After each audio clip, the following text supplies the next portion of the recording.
Alors, bonjour les amis, c'est Fred de Tipster du site gagnifuté.com et donc dans ce podcast, oui, un autre format qui vous sera proposé à différentes périodes selon l'actualité.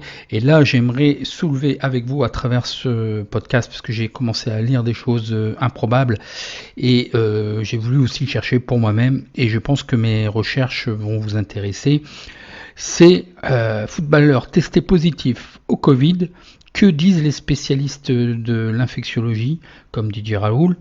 Quelle durée d'indisponibilité d'un joueur testé positif au corona? Donc voyons voir d'abord que dit le protocole sanitaire pour les footballeurs. Donc je vous rappelle, la Ligue 1 qui a repris après une période de 5 mois d'arrêt le 21 août, avait mis en place un protocole assez strict pour protéger les joueurs et assurer la tenue des matchs. La Ligue de football professionnel avait défini un protocole sanitaire très strict. Test obligatoire, mise à l'isolement et report des matchs. Oui, si vous vous souvenez, une mise à l'isolement du joueur par rapport au groupe pendant 14 jours, à compter du premier jour d'apparition des symptômes. Il était dit aussi qu'à partir de 4 donc joueurs ou encadrants sur une période de 8 jours, ça stigmatisait en fait la circulation du virus dans le club. Donc ça a imposé en fait d'organiser des entraînements par petits groupes, uniquement par 7 joueurs d'ailleurs à l'époque, et une commission Covid se chargeait de prononcer le report ou non du match. Et il faut savoir aussi que les arbitres de terrain se pliaient aussi à des tests 2 à 3 jours avant le match. Après, dans le protocole, il était dit masque obligatoire, sauf sur le terrain. Distanciation physique, même dans les douches. Eh ouais, merde, tu peux plus ramasser ma savonnette là. Oh, écarte-toi. Pas trop quand même.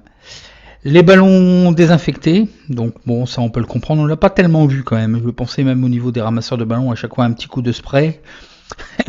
Bah, il était aussi préconisé aussi de passer le moins de temps possible dans les vestiaires. Donc effectivement, ils arrivaient souvent au dernier moment. Et puis, très vite, ils sortaient s'échauffer, et, dans un premier temps s'aérer, et après s'échauffer.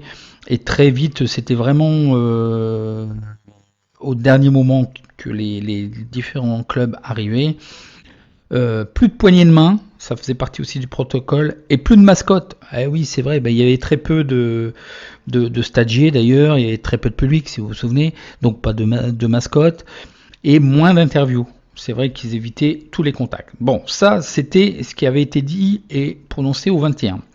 Maintenant, le protocole, sachant que les effets apparemment ça me nuise, même s'il y a plus de cas positifs, puisqu'en fait on teste plus, donc c'est la logique des choses.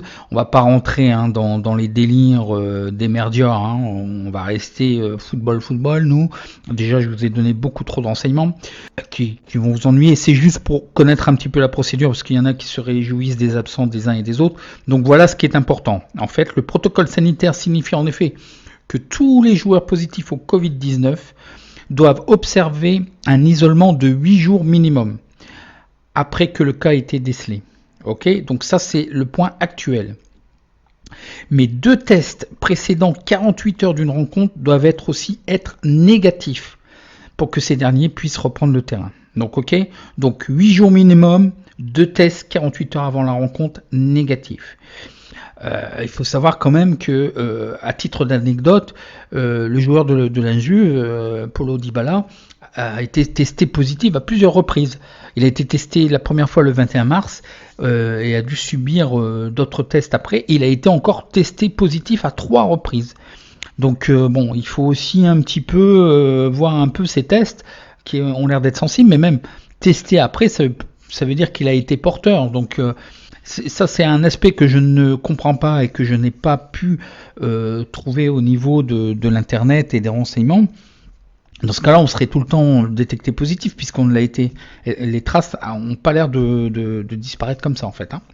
Bon, et puis ce qui nous importait, c'est pour ça que je fais aussi ce petit podcast, c'est qu'Mbappé effectivement a été testé positif.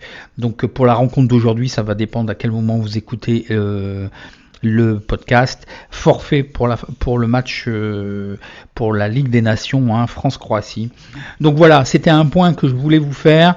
Bon, c'est pas la peine de se réjouir des absences des uns et des autres. Je sais que Mbappé devait participer à un match OM PSG, donc voilà, évidemment ça crée un petit peu de réjouissance d'un côté. Mais bon, je pense qu'il faut quand même pas le voir comme ça, il faut être un petit peu sport. Mais voilà, donc à retenir, 8 jours minimum, à partir du moment où il a été décelé. Après ça, 2 tests 48 heures avant sa prochaine rencontre. Il devra être négatif. Et puis voilà quoi. Donc je vous donne rendez-vous dans un prochain podcast. En attendant, bon match.